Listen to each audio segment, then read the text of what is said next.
గౌరవనీయులు పెద్దలు మీ అందరి అభిమానంతో మీ అందరి ఆశీర్వాదంతో 3 నెలల కింద జరిగిన శాసనసభ ఎన్నికల్లో శేర్లింగంపల్లి నియోజకవర్గం నుంచి తిరిగి బ్రహ్మాండమైన మెజారిటీతో గెలిచిన గౌరవ శాసనసభ్యులు పెద్దలు అరికెపూడి గాంధీ గారు, గౌరవనీయులు మన నగర మేయర్ సోదరులు బొంతు రామ్మోహన్ గారు, గౌరవనీయులు పెద్దలు మన మీ అందరి ఆశీర్వాదంతో 11 ఏప్రిల్ నాడు కాబోయే చేవెళ్ల పార్లమెంట్ సభ్యులు గౌరవనీయులు డాక్టర్ రంజిత్ రెడ్డి గారు, గౌరవ స్థానిక నియోజకవర్గ ఇన్ఛార్జ్ పోచంపల్లి శ్రీనివాస్ రెడ్డి గారు, అదే రకంగా వాసుదేవరెడ్డి గారు, బాబా ఫసీయుద్దీన్ గారు, స్థానిక కార్పొరేటర్ పూజిత జగదీశ్వర్ గౌడ్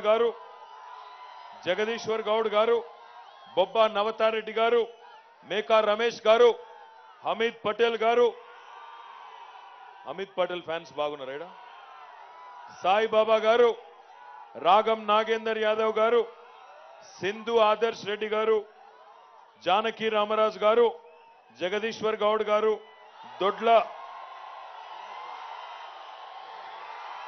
దొడ్ల వెంకటేష్ గౌడ్ గారు, శ్రీమతి లక్ష్మీబాయి గారు, జూపల్లి సత్యనారాయణ గారు ఈ కార్యక్రమానికి పెద్ద ఎత్తున విచ్చేసి ఆల్విన్ కాలనీని గులాబీమయం చేసిన మా అక్క చెల్లెళ్ళందరికీ, మా అన్నదమ్ములందరికీ పేరు పేరున మీ అందరికీ తల వంచి హృదయపూర్వకంగా నమస్కారం, ధన్యవాదం కూడా నేను తెలియజేసుకుంటా ఉన్నా. 3 నెలల కింద మీ అందరూ కూడా ఆశీర్వదించి మీ అందరూ కష్టపడి పనిచేసి గాంధీ గారికి ఓటేసి మన నాయకుడు కేసీఆర్ గారు తిరిగి ముఖ్యమంత్రి కావాలి, ఆయన ముఖ్యమంత్రి అయితేనే ఈ రాష్ట్రంలోని పేదలు, ఈ రాష్ట్రంలోని రైతులు, ఈ రాష్ట్రంలోని మహిళలు, ఈ రాష్ట్రంలోని కార్మికులు అందరూ కూడా బాగుంటారన్న ఉద్దేశంతో 88 సీట్లు అంటే 75% సీట్లు 50% ఓట్లేసి బ్రహ్మాండమైన మెజారిటీతో మీరందరూ కూడా గెలిపించి కేసీఆర్ గారిని తిరిగి ముఖ్యమంత్రి చేసినందుకు మీ అందరికీ హృదయపూర్వకంగా నేను ధన్యవాదాలు కూడా తెలియజేసుకుంటా ఉన్నా. మరి 3 నెలల్లోనే ఇప్పుడు పార్లమెంట్ ఎన్నికలు వచ్చినాయి. పార్లమెంట్ ఎన్నికలు అంటే దేశం ఏ రకంగా నడవాలి, దేశం ఎటువైపు పోవాలి, ఎవరు దేశాన్ని సమర్థవంతంగా నడిపించగలుగుతారు, మరి ఈ దేశంలో మన తెలంగాణ రాష్ట్రానికి సంబంధించిన హక్కులు, నిధులు, మన ప్రాజెక్టులకు డబ్బులు ఇవన్నీ ఎట్లా వస్తాయి, ఈ ఆలోచనతో ఓటు వేయాల్సిన ప్రస్తుత పరిస్థితి. ఒకసారి దయచేసి మీరందరూ ఆలోచించాలని చెప్పి నేను కోరుతా ఉన్నా. కొంతమంది కాంగ్రెస్ నాయకులు, బీజేపీ నాయకులు అంటున్నారు కేసీఆర్ గారు ముఖ్యమంత్రి అయిపోయినారు, ఆయనకు ఈ పార్లమెంట్ ఎలక్షన్ కు సంబంధమే లేదు అని కొంతమంది మాట్లాడుతూ ఉన్నారు. కానీ ఒక్కసారి మీరందరూ ఆలోచించాలని చెప్పి నేను విజ్ఞప్తి చేస్తా ఉన్నా. ఈ ఎన్నికల్లో ఎవరికి ఓటేస్తే మన రాష్ట్రానికి ఏమొస్తుందో ఒక్కసారి విచారించండి. కాంగ్రెస్ ఎంపీ అభ్యర్థులు గెలిస్తే తెలంగాణ నుంచి పార్లమెంటుకు రాహుల్ గాంధీకి లాభం, తెలంగాణ నుండి కాంగ్రెస్ వాళ్ళు గెలిస్తే రాహుల్ గాంధీకి మాత్రమే లాభం, బీజేపీ ఎంపీలు గెలిస్తే తెలంగాణ నుండి నరేంద్ర మోడీ గారికి లాభం, నరేంద్ర మోడీకి మాత్రమే లాభం. కానీ టీఆర్ఎస్ ఎంపీలు గెలిస్తే తెలంగాణ నుండి తెలంగాణ రాష్ట్రానికి లాభం అనే మాట ఈ సందర్భంగా నేను మీకు విజ్ఞప్తి చేస్తా ఉన్నా. ఇది నేను ఓట్ల కోసం చెప్తున్న మాట ఎంత మాత్రం కాదు. ఈ దేశంలో ఉండే రాజకీయ పరిస్థితిని ఒక్కసారి గమనించండి, విచారించండి, ఆలోచించండి. ఈ మాట ఎందుకంటున్నా అంటే ఓట్ల కోసం నేను చెప్పడం లేదు. నాకు విశ్వాసం ఉంది, కేసీఆర్ గారిని 3 నెలల కింద అంతగా ప్రేమించి 50% ఓట్లేసిన మీరు రంజిత్ అన్నను కూడా గెలిపిస్తారనే సంపూర్ణమైన నమ్మకం నాకుంది. ఓట్ల కోసం చెప్తలేను కానీ ఓట్ల కోసం చెప్తలేను కానీ మీకు కేవలం కొన్ని విషయాలు తెలవాలన్న ఉద్దేశంతో చెప్తా ఉన్నా. దేశం చూడండి ఒక్కసారి ఎట్లా నడుస్తా ఉన్నదో. 5 ఏళ్ల కింద, సరిగ్గా 5 ఏళ్ల కిందట ఆనాడు కొత్తగా అప్పుడే మన తెలంగాణ ప్రభుత్వం ఏర్పడ్డది, ఢిల్లీలో మోడీ ప్రభుత్వం ఏర్పడ్డది.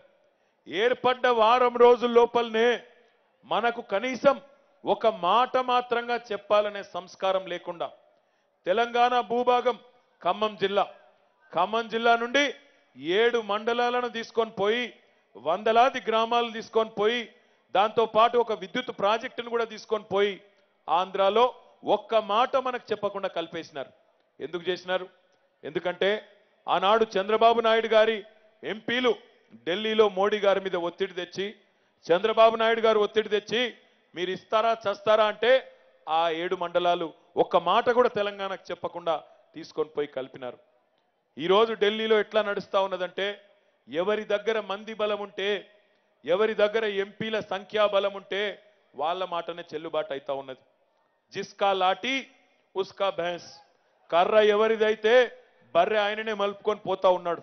ఒకసారి గమనించండి, రైల్వే మంత్రులు మమతా బెనర్జీ గారు రైల్వే మంత్రిగా ఉంటే రైళ్లన్నీ బెంగాల్కే పోతాయి. లాలూ ప్రసాద్ యాదవ్ గారు రైల్వే మంత్రి అయితే కొత్త రైళ్లన్నీ బీహార్కే పోతాయి. అవసరమైతే ఆయన అత్తగారింటి దాకా కూడా రైలు మార్గం వేసుకుంటాడు లాలూ ప్రసాద్ యాదవ్ గారు. నరేంద్ర మోడీ గారు భారత ప్రధానమంత్రి అయితే దేశంలో మొట్టమొదటిసారి ఒక బుల్లెట్ రైలు ప్రవేశపెడితే ఎక్కడికి పోయింది బుల్లెట్ రైలు? ఢిల్లీ నుంచి గుజరాత్కి పోయింది తప్ప హైదరాబాద్ ముఖం మాత్రం పొరపాటున కూడా చూడలేదు. అందుకే ఆలోచించండి. పీయూష్ గోయల్ మంత్రి అయితే బొంబాయికి, మమతా బెనర్జీ మంత్రి అయితే రైలుకు బెంగాల్కు బీహార్కు పోతుంది. మరి మన రైళ్లు కొత్త రైలు మార్గాలు తెలంగాణకు రావద్దా? మన కాడికి రావద్దా? అందుకే ఆలోచించాలి. అది మాత్రమే కాదు, ఒకసారి ఆలోచించండి. నిన్న మొన్నటి దాకా అశోక్ గజపతి రాజు గారు కేంద్ర విమానయాన శాఖ మంత్రి. ఆయన మంత్రిగా ఉంటే ఏం జరిగింది? ఆంధ్రప్రదేశ్కు కొత్తగా 4 ఎయిర్పోర్ట్లు వచ్చినాయి. తెలంగాణకు ఒక్కటి కూడా రాలా, గుండు సున్నా. ఎందుకు? వాళ్ళకి అక్కడ ఢిల్లీలో మాట చెల్లుబాటు అయింది, వాళ్ళ ఎంపీలు ఉన్నారు కాబట్టి వాళ్ళ మాట నెగ్గింది. మరి మనం ఏం చేయాలా? ఖచ్చితంగా పెద్దలు చెప్తారు, ఎట్టి పనికైనా మట్టి పనికైనా మన వాళ్ళే ఉండాలి.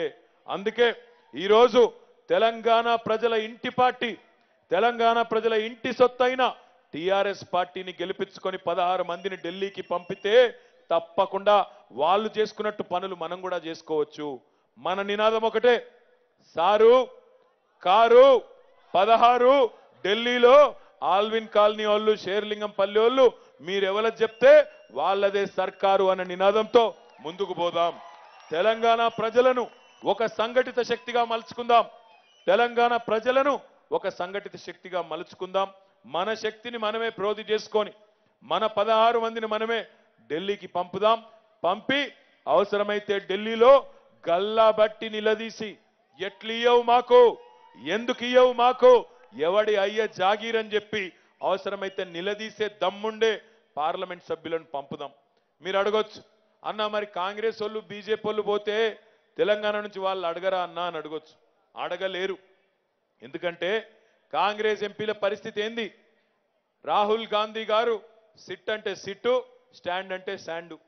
నరేంద్ర మోడీ గారు ఉస్కో అంటే ఉస్కో, డిస్కో అంటే డిస్కో. తప్ప వాళ్ళతోనేమి కాదు. ఆలోచించండి ఒకసారి. కాంగ్రెస్ నాయకులకు టికెట్ కావాలంటే ఎక్కడికి పోవాలి? ఢిల్లీ. బీ ఫామ్ కావాలంటే ఎక్కడికి పోవాలి? బాత్రూమ్ కావాలంటే ఎవరిని అడగాలి? అది వాళ్ళ పరిస్థితి. వాళ్ళు ఏం చేస్తారు? పాపం ఢిల్లీ గులాములు. ఢిల్లీ వైపు చూడాలి, దండం పెట్టాలి, అయ్యా అప్ప అనాలి. అంతే తప్ప తెలంగాణ ప్రజల కోసం తెగించి కొట్లాడే సత్తా వాళ్ళకు ఉండదు. ఆలోచించండి. ఇంకొక మాట కూడా ఆలోచించండి. ఒక ఆయన అంటున్నాడు, ఏం చేస్తాడు కేసీఆర్ 16 మందితోని ఢిల్లీలో బాగా మంది అవసరం పడతారు కదా, 16తోనే ఏమవుతుంది అంటున్నాడు బీజేపీ ఆయన. నేను ఆయనకి యాడ్ చేస్తున్నా, అయ్యా ఎంతమంది అన్నది మాకు కాదు ముఖ్యం, 2 ఎంపీలతోనే తెలంగాణ తెచ్చిన మొనగాడు మా నాయకుడు కేసీఆర్ గారు. ఆయనకు 16 మంది ఉంటే ఏం చేయగలుగుతాడో మాకు తెలుసు, తెలంగాణ ప్రజలకు తెలుసు. ఢిల్లీ మెడలు ఎట్లా వంచాలో, ఎట్లా ఏం చేస్తే ఎక్కడ బటన్ నొక్కితే ఎక్కడ లైట్ వెలుగుతుందో కేసీఆర్ గారికి తెలిసినంతగా ఇంకా మీకు తెలియదు. ఇంకొక మాట కూడా నేను చెప్తా ఉన్నా, మీరు 16 మందిని గెలిపిస్తే ఆ 16గానే ఉండదు. ఢిల్లీలో చాలా మంది కాంగ్రెస్ అంటే ఇష్టం లేనోళ్ళు, బీజేపీ అంటే ఇష్టం లేనోళ్ళు మనతో ఆల్రెడీ మాట్లాడుతున్నారు. ఆ 16కు మరొక 140, 150 తోడైతాయి. రేపటి రోజున మనమే ఢిల్లీని శాసించే పరిస్థితి యాచించడం కాదు, శాసించే పరిస్థితి వస్తుంది. కానీ ఆ పరిస్థితి రావాలంటే ముందుగా మనం 16 గెలిచి మళ్ళీ పార్లమెంటుకు పోవాల్సిన అవసరం ఉన్నది. ఇంకొక మాట కూడా దయచేసి మీరు ఆలోచించాలని చెప్పి నేను కోరుతా ఉన్నా. ఈరోజు ఇక్కడ పోటీ చేస్తున్న చేవెళ్ల పార్లమెంట్లో పోటీ చేస్తున్న కాంగ్రెస్ అభ్యర్థి అంటున్నాడు జాతీయ పార్టీలతోనే అభివృద్ధి సాధ్యం అంటున్నాడు.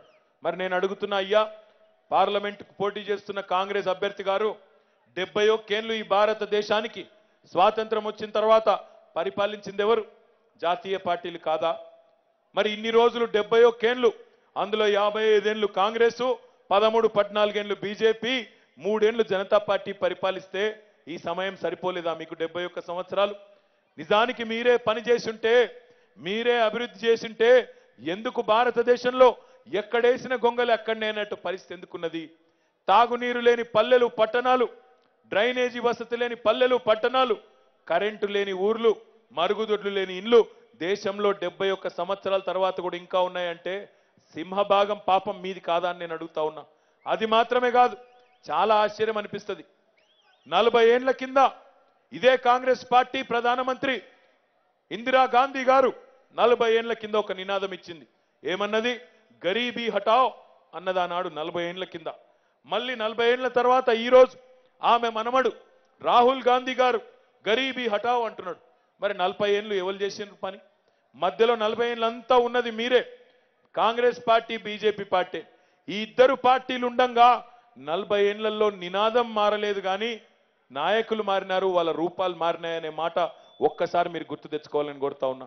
ఇంకా మీదికెళ్ళి ఇంకా ఆశ్చర్యం ఏంటంటే, మీదికెళ్ళి ఇక్కడ పోటీ చేస్తున్న కాంగ్రెస్ అభ్యర్థి అంటాడు కేసీఆర్ ఇది చేయలేదు, అది చేయలేదు. 5 ఏళ్లకే కేసీఆర్ గారు మొత్తం చేసేది ఉండనట, 71 ఏళ్లు కాంగ్రెస్ కు మాత్రం సరిపోవట. ఆలోచించమని కోరుతా ఉన్నా. ఎట్లున్నది కాంగ్రెస్ వల్ల కథ అంటే, ఒక చిన్న కథ గుర్తొస్తున్నది. వెనకటికి మన ఆల్విన్ కాలనీ అసంటి ప్రాంతంలోనే ఓ పిల్లోడు ఉండే. వాడు చిన్నప్పటి నుంచే చెడిపోయిండు, వాడికి చదువు రాలేదు. నువ్వు కాస్తా మీ వేరే గురించి చెప్తున్నా, నువ్వెందుకు రంది పెట్టుకుంటున్నావు? చిన్నప్పటి నుంచే చెడిపోయిండు, చదువు రాదు, సాంధ్య రాదు, తాగుడు, గుట్కాలు, జర్దాలు అన్ని గలీజ్ అలవాట్లు మోపైనాయి. అట్లే పెరిగి పెరిగి పెద్దగైండు. 16-17 ఏళ్ళకి వచ్చిండు. ఓ రోజు బాగా తాగిండు. తాగినాక ఇంకా తాగబుద్ధి అయింది. ఇంట్లో వాళ్ళ నాన్న జేబు ఆడ ఉంటే వాళ్ళ నాన్న ప్యాంటు జేబులోకి వెళ్ళి పైసలు తీయబోయిండు. వాళ్ళ అమ్మ చూసింది, పట్టుకున్నది, దౌడమికలు 2 చంపింది. బుద్ధి లేదురా నీకు, దొంగతనం చేస్తావా అన్నది. వాడు తాగిన మత్తులో ఉన్నాడు, సోయి లేదు. పక్కనే రోకల్ బండ ఉంటే రోకల్ బండ తీసుకొని తామ్మని కొట్టిండు. తల్లి అక్కడికక్కడే పడి చచ్చిపోయింది. తండ్రి పరిగెత్తుకుని వచ్చిండు, ఉరుక్కుంటూ వచ్చి పట్టుకున్నాడు. ఒరే ఎంత పని చేస్తేవిరా అని. తండ్రిని కూడా కొట్టిండు. తండ్రి కూడా అక్కడనే పడి అక్కడే స్పాట్లో చచ్చిపోయిండు. చచ్చిపోతే పోలీసు వాళ్ళు ఊరుకోరు కదా, పట్టుకొని తీసుకొని పోయి జైల్లో పెట్టినారు. జైల్లో పెట్టిన తర్వాత మరి శిక్ష వేయాలి కదా. తల్లిని తండ్రిని చంపితే ఊకుంటారా? శిక్ష తీసుకొని వచ్చి జడ్జి గారు ముంగట కూర్చోబెట్టినారు. ఆ జడ్జి గారు మన రంజిత్ రెడ్డి గారు లాగా చల్లటి మనిషి, మంచి మనిషి. ఆయన చూసిండంట కింది నుంచి మీద దాకా ఈ పిల్లోని చూసి, అరే నేను నా 50 ఏళ్ల జీవితంలో చాలామంది దుర్మార్గులని, చాలామంది 3rd క్లాస్ వెధవలను, చాలామంది లత్కోరగాళ్ళని చూసినా, కానీ నీ అంట దరిద్రుని చూడలేదురా. సొంత తల్లిదండ్రినే చంపినవు దరిద్రుడా, నీకేం శిక్ష చేస్తే బాగుంటుందో నువ్వే చెప్పురా, నాకైతే అర్థం కావట్లేదు అన్నాడంట. అంటే వాడు అప్పటిదాకా ఇట్లా రొమ్మిర్చుకొని నిలబడ్డాడు. వెంటనే 2 చేయిలు కట్టుకొని, అయ్యా నేను తల్లిదండ్రి లేని అనాథని సార్, నన్ను ఇడిచిపెట్టి సార్ అన్నాడంట. ఇలా కాంగ్రెస్ వాళ్ళ కథ కూడా అచ్చంగా అట్లే ఉన్నది. 55 ఏళ్లు దేశాన్ని పీడించి పీడించి పీడించి సావగొట్టి చితగ్గొట్టి మళ్ళీ వాళ్ళొచ్చి కేసీఆర్ ఇది ఇట్లెందుకుంది, కేసీఆర్ అది అట్లెందుకుంది. మరి నువ్వేం చేసినావు? 55 ఏళ్లు గుడ్డి గుర్రాల పనులు దోమినవా? అధికారం ఉన్నప్పుడు చేసిందేమీ లేదు. మళ్ళీ అధికారం ఇస్తే అల్లం చేస్తాం, బెల్లం చేస్తాం, న్యాయం చేస్తాం. ఇదా ఎట్లుందంటే, మా అక్క చెల్లెలకు బాగా తెలుసు. అమ్మకు అన్నం పెట్టనోడు చిన్నమ్మకు బంగారు గాజులు చేయిస్తాను బయలుదేరిండంట. నమ్ముదామా? అధికారంలో ఉన్నప్పుడు ఏమీ చేయని రాహుల్ గాంధీ కుటుంబం ఈరోజు మళ్ళీ అధికారం కోసం వేసే అడ్డమైన డ్రామాలు నమ్ముదామా? ఆలోచించండి. ఇదేమో రాహుల్ గాంధీ కథ. ఇక ఇంకొక ఆయన ఉన్నాడు పెద్ద మనిషి. 5 ఏళ్ల కిందనేమో మై చాయ్ వాలా హూ అన్నాడు. ఈ రోజేమో వేషం మారింది, ప్రమోషన్ వచ్చింది, మై చౌకీదార్ హూ అంటుండి ఇవాళ రేపు. నేను అడుగుతున్నా, మోడీ గారి వేషం మారింది, చాయ్ వాలా నుంచి చౌకీదార్ అయిండు. దేశం ఏమన్నా మారిందా? ఏమి లేదు. ఏం చెప్పిండు మోడీ? ఎన్ని కథలు చెప్పిండు మనకు?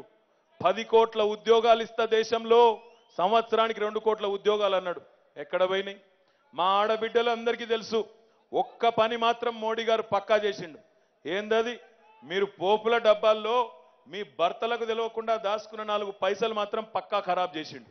అందులో మాత్రం అనుమానం లేదు. ఆ రోజు ఏం చెప్పిండు? పెద్ద నోట్లు రద్దు చేసినప్పుడు 15 లక్షలేస్తా ఒక్కొక్క పేదవాడి అకౌంట్లో అన్నాడు. ఎంతమందికి వచ్చింది? ఇక్కడ చేయలు అవట్టండి. 15 లక్షలు వచ్చినాదా మీకు? రాలేదా? మరి చేయలు అవటమంటే నువ్వు చేయలు అవట్టి ఇట్లా అంటే ఎట్లా? ఏమంటున్నా అంటే మళ్ళీ పోనీ సరే సరే వేయలే, ఓకే, ఏదో డైలాగ్ కొట్టిండు, డూమ్ డామ్ అన్నాడు, ఓకే అనుకుందాం, క్షమించేద్దాం. కానీ 5 ఏళ్ల తర్వాత ఒక ప్రధానమంత్రి హైదరాబాద్కి వస్తే ఏం చెప్పాలా? వచ్చి అయ్యా నేను మీ తెలంగాణకు ప్రధానమంత్రిగా, హైదరాబాద్కు ప్రధానమంత్రిగా ఫలానా ప్రాజెక్ట్ ఇచ్చినా, ఇన్ని డబ్బులు ఇచ్చినా, కాబట్టి నాకు ఓటేయండి, మళ్ళీ ఆశీర్వదిస్తే ఇంకా మంచి పని చేస్తా అని చెప్పాలి నరేంద్ర మోడీ. మొన్న వచ్చిండు ఎల్బీ నగర్కి. వచ్చి ఏమంటాడు? కేసీఆర్ గారు జ్యోతిష్యులను నమ్ముతాడు, కేసీఆర్ గారు దేవుని నమ్ముతాడు, కేసీఆర్ గారు యాగాలు చేస్తాడు. నేను అడుగుతున్నా, నీకేం బాధ? కేసీఆర్ యాగాలు చేస్తే నీకేం వచ్చింది బాధ? కావాలంటే నువ్వు కూడా రా, నీకు కూడా తీర్థము ప్రసాదము అన్ని పెట్టి ఆశీర్వాదం ఇచ్చి మరీ పంపిస్తాం, మాకేం ఇబ్బంది లేదు. ఒకసారి ఆలోచించండి. దేవుణ్ణి నమ్మితే కూడా మోడీకి బాధ అవుతుందట. మోడీకి ఎందుకు బాధ అవుతుంది అంటే, మనకేమో దేవుడు రోజు యాదికి వస్తాడు, ఆయనకేమో ఎలక్షన్లు అప్పుడే రాముడి యాదికి వస్తాడు. ఆ విషయం పక్కా. రామ మందిరమా మసీదా, హిందువా ముస్లిమా, ఇండియానా పాకిస్తానా, ఇది తప్ప చెప్పేందుకు ఏం లేదు. పాపం బీజేపీ వాళ్ళకు చేసిందేమీ లేదు, చెప్పుకోవడానికి ఏం లేదు. డబ్బాలో 4 రాళ్ళేసి ఊపినట్టు చోటోటోటోటోటో చప్పుడు తప్ప. చౌకీదార్ చౌకీదార్ చౌకీదార్. ఏం చౌకీదార్? నీ కండ్ల ముంగటనే 40 మందిని పరాయి దేశం వాళ్ళు వచ్చి సైనికులను చంపుతుంటే కాపాడలేని అసమర్థ చౌకీదార్ నువ్వేం చౌకీదార్ అని నేను అడుగుతా ఉన్నా. ఒక ఆయన్నేమో చౌకీదార్ అంటాడు, ఇంకొక ఆయన్నేమో మా ముత్తాత, మా నాయనమ్మ, మా నాయన, మా అమ్మ అందరూ ఈ దేశాన్ని వెళ్ళిండ్రు కదా, అందుకు నాకు ఈ దేశం మీద ఠేకా ఉంది, నేను ఠేకేదార్ అని ఇంకొక ఆయన అనుకుంటా ఉన్నాడు. నేను అందుకే అడుగుతా ఉన్నా ఈరోజు శేర్లింగంపల్లిలో మిమ్మల్ని అందరినీ కూడా, ఎవరు కావాలి దేశానికి? ఒక చౌకీదారా, ఒక ఠేకేదారా? నన్ను అడిగితే ఈ దేశానికి ఈరోజు కావాల్సింది ఒక జోర్దార్, ఒక అసర్దార్, ఒక దమ్దార్, ఒక వఫాదార్, ఒక ఇమాందార్, ఒక జిమ్మేదార్ నాయకుడు. ఒక్క మాటలో చెప్పాలంటే ఒక కేసీఆర్ అనే నాయకుడు ఈరోజు కావాల్సిన అవసరం ఉన్నది. 5 ఏళ్లలో ఏం చేసినావో ప్రభుత్వ పరంగా ప్రజలకు ఏం చేసినావో చెప్పుకోలేని అశక్తతలో ఉన్న ప్రధానమంత్రి, ఏం చేయాలనో చెప్పలేని అశక్తతలో ఉన్న ప్రతిపక్ష నాయకుడు రాహుల్ గాంధీ, వీళ్ళ మనకు ఉద్ధరించేది? ఆలోచించండి. ఈ 2 పార్టీలు కాదా దేశాన్ని వంచింది? ఈ 2 పార్టీలు కాదా 71 ఏళ్లలో భారతదేశం వెనుకబడి ఉందంటే దానికి కారణం వీళ్ళు కాదా? మళ్ళా వీళ్ళే వచ్చి మాకు ఇది చేయండి అది చేయండి. నన్ను అడగొచ్చు మీరు, అయ్యా మీరు ఇన్ని చెప్తున్నారు, మరి మీరేం చేసినారు 5 ఏళ్లలో అడగొచ్చు. చేసినాం. ఈరోజు మా అక్క చెల్లెలకు పని చేసినాం కాబట్టే మీరు ఆశీర్వదిస్తే మళ్ళీ కేసీఆర్ గారు ముఖ్యమంత్రి అయినారు. మొన్ననే జరిగిన ఎన్నికల్లో ఒక ఆడబిడ్డకు ఈరోజు పెళ్లి చేసుకుంటే తెలంగాణలో కులంతో, మతంతో, ప్రాంతంతో సంబంధం లేకుండా, ముస్లిం అయితే షాదీ ముబారక్, హిందూ, క్రిస్టియన్, ఇసాయి అయితే కళ్యాణ లక్ష్మి పేరుతో ఒక మేనమామ వచ్చినా రాకపోయినా 1,116 రూపాయలు ఆడబిడ్డ పెళ్లికి కానుకగా ఇస్తున్న ఏకైక ముఖ్యమంత్రి భారతదేశంలో కేసీఆర్ కాదా? ఒకనాడు నేను రాను బిడ్డో సర్కారు దవాఖానకని పాటలు రాసుకున్న తెలంగాణలో ఈరోజు సర్కారు దవాఖానాలకు క్యూలు కట్టి 30 నుంచి 50% ప్రసూతులు అక్కడ జరుగుతా ఉన్నాయంటే దానికి కారణం కేసీఆర్ గారు కాదా? కేసీఆర్ కిట్ కాదా? ఒక్కసారి మీరు ఆలోచించాలని చెప్పి నేను కోరుతా ఉన్నా. 206 రెసిడెన్షియల్ పాఠశాలలు ఒక్క మైనారిటీలకు, మొత్తం కలిపినట్టయితే ఎస్సీ, ఎస్టీ, బీసీ మైనారిటీ పిల్లలకు 900 రెసిడెన్షియల్ పాఠశాలలు పెట్టి ఈరోజు దేశంలో ఏ ముఖ్యమంత్రి చేయని విధంగా 2,70,000 మంది పిల్లలకు ఒక్కొక్కరికి ₹1,00,000 ఖర్చు పెట్టి ఇంగ్లీష్ మీడియంలో చదువు చెప్తూ వాళ్ళను ప్రపంచంతో పోటీ పడే పౌరులుగా తయారు చేస్తున్నది కేసీఆర్ గారు కాదా? చెప్పుకుంటూ పోతే 1-2 కాదు, సన్న బియ్యము, ఆసరా పెన్షన్లు 1-2 కాదు, అద్భుతమైన కార్యక్రమాలు చేసుకుంటూ ముందుకు పోతున్నాం. కాబట్టే మిషన్ భగీరథ, మిషన్ కాకతీయ, రైతు బంధు, రైతు బీమా లాంటి ఎన్నో సంక్షేమ కార్యక్రమాలు చేసుకుంటున్నాం. కాబట్టే పల్లె పట్టణం అనే తేడా లేకుండా ఈరోజు రాష్ట్రం మొత్తం ఆబాల గోపాలం, కులము, మతము, ప్రాంతము అనే విచక్షణ లేకుండా అందరూ మీరు గట్టిగా పట్టుబట్టి గెలిపించి మళ్ళీ కేసీఆర్ గారిని తిరిగి ముఖ్యమంత్రి చేయలేదా అని నేను అడుగుతా ఉన్నా. ఆలోచించమని కోరుతా ఉన్నా. మరి ఇన్ని చేసిన కేసీఆర్ గారు ఈరోజు మిమ్మల్ని అడుగుతున్నది ఒకటే, బలం ఇవ్వండి, ఢిల్లీలో గొంతుకివ్వండి, 16 మందిని ఇవ్వండి, ఢిల్లీ మెడలు వంచి చూపెడతామనే మాట కూడా ఈ సందర్భంగా నేను మీకు విజ్ఞప్తి చేస్తా ఉన్నా. ఒక్క మాట ఆలోచించండి, ఒక్క మాట ఆలోచించండి. ఈ ఎన్నికలు వ్యక్తుల మధ్యన జరగడం లేదు, ఈ ఎన్నికలు పార్టీల మధ్యన, సిద్ధాంతాల మధ్యన జరుగుతూ ఉన్నాయి. 71 ఏళ్లు జాతిని వంచిన జాతీయ పార్టీలకు ఈరోజు తెలంగాణ ప్రజల గొంతుకై నిలిచిన టీఆర్ఎస్ పార్టీకి మధ్యన జరుగుతున్న ఈ ఎన్నికల్లో రంజిత్ రెడ్డి గారిని పెద్ద మెజారిటీతో, ఎందుకంటే 3 రోజులే సమయం ఉంది, పెద్ద మెజారిటీతో గెలిపించండి. తప్పకుండా మీకు ఇచ్చిన ప్రతి మాట నిలబెట్టుకుంటాం. గాంధీ గారు చెప్తా ఉన్నారు చెవుల్లో పక్క నుంచి, అన్న తాగునీటి సమస్య ఈ మధ్యన కొంత ఎదురైతుందని చెప్తున్నారు. మాకు కూడా తెలుసు, కొంత సింగూరు ఎండిపోవడం వల్ల ఇబ్బంది ఉన్న మాట వాస్తవం. దాన్ని కూడా పరిష్కరించే బాధ్యత మాది. భవిష్యత్తులో హైదరాబాద్లో ప్రతిరోజు మంచినీరు ఇచ్చే విధంగా చేసే బాధ్యత కూడా ఈ ప్రభుత్వాన్ని మాదని నేను మీకు విజ్ఞప్తి చేస్తా ఉన్నా. మీ ఒక్క శేర్లింగంపల్లి నియోజకవర్గంలోనే వేలాది డబుల్ బెడ్రూమ్ ఇళ్లు కూడా నిర్మాణంలో ఉన్నాయి. రాబోయే 6 నుంచి 9 నెలల్లోనే మీకు వెతికి దేవులాడి ఇల్లు లేని వాళ్లకు అప్పచెప్పే బాధ్యత కూడా మాది.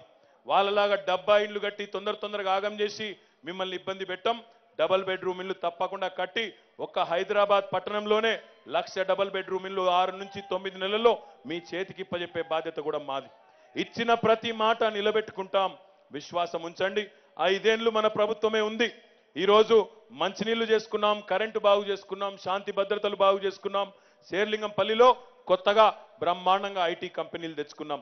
రేపటి రోజున తప్పకుండా నాకు విశ్వాసం ఉంది, ఈ ప్రాంతం మొత్తంలో అండర్ గ్రౌండ్ డ్రైనేజ్ చేసుకోవాల్సిన అవసరం ఉంది. గాంధీ గారు ఎప్పుడు చెప్తా ఉంటారు, 125 కిలోమీటర్ల పైప్ లైన్ను మనం ఇప్పుడు వేస్తా ఉన్నాం.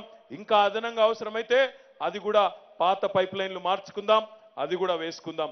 కనీస అవసరాలు ప్రజలవి తీర్చడమే మా విధిగా రాబోయే 5 సంవత్సరాలు రంజిత్ రెడ్డి గారైనా గాంధీ గారైనా గల్లీలో మీ సేవకుడిగా, ఢిల్లీలో ఒక సైనికుడిగా పనిచేస్తామని చెప్పి కూడా నేను మీకు మాట ఇస్తూ, మళ్ళొక్కసారి ఇంతసేపు ఇంత ఉత్సాహంగా ఇంత ఓపికగా మరి అన్ని కూడా విని మరి తప్పకుండా 11 నాడు రంజిత్ రెడ్డి గారిని గెలిపిస్తామనే ఒక మాట ఇచ్చినందుకు మీ అందరికీ పేరు పేరున ధన్యవాదాలు.